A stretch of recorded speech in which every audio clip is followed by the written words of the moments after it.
So I would like to request Samina Khan.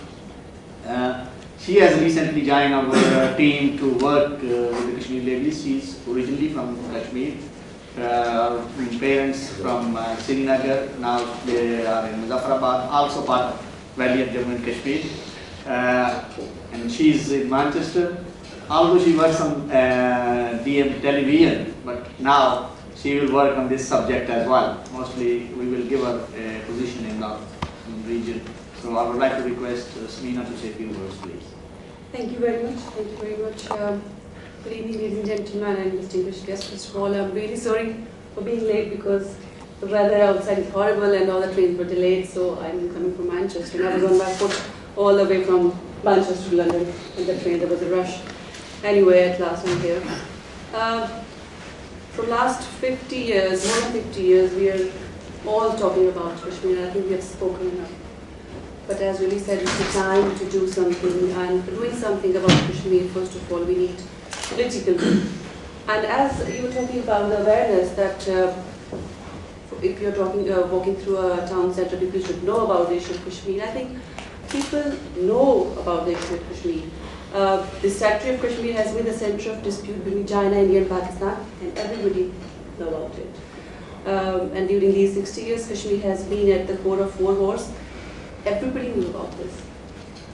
But lacking is the will, whether it's political, social, whatever it is, but there is something where somebody don't want to do anything about it.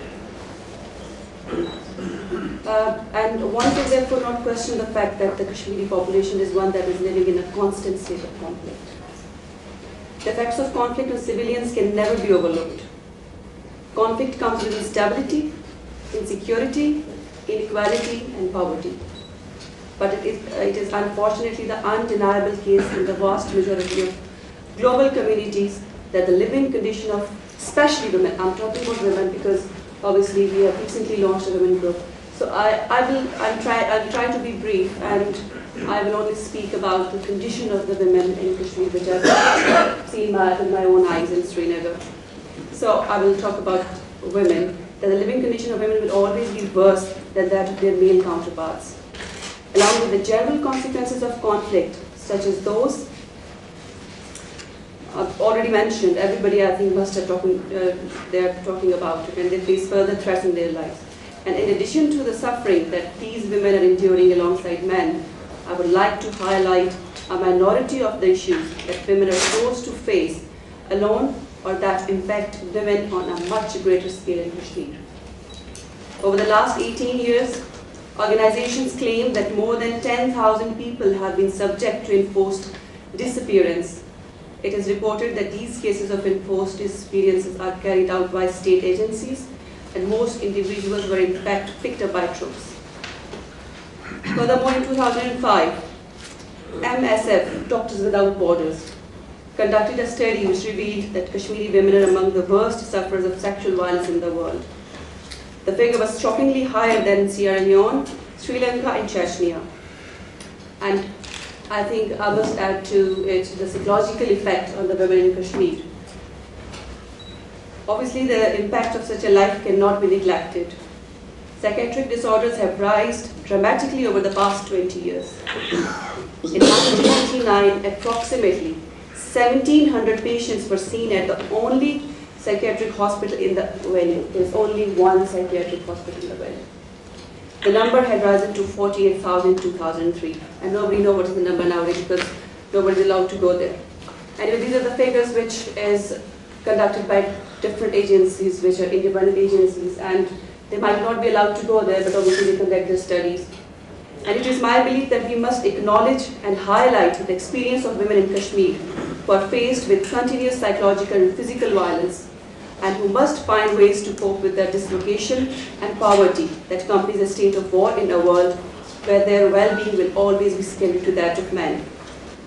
Obviously now we have painted the high-package picture of women, but as I told you earlier on that we need a political will, and in the peace process in Kashmir, that part of the world, the thrust of my argument has been that we stop talking about a peace process and actually take steps to achieve it. May I talk about a process dilutes the struggle for the goal. Let us concentrate on the resolution of the conflict and demand that we take practical steps to make it happen. Thank you very much.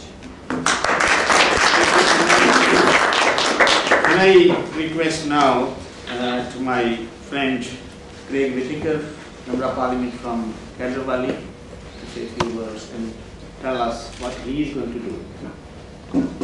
We are not asking what we want you to do. You tell us what you will do, like Vernon Coker told us. Thank you.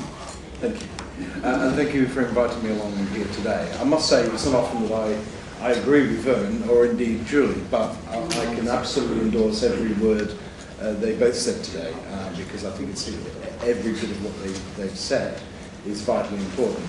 And I'm going to mention what I always mention when I come along to Kashmir meetings, and that is, I think, and it fits in nicely with what Vernon has been saying about we need to do things differently. I think there's a great way that the Kashmiri community can help promote the cause of Kashmir, and that's by community cohesion.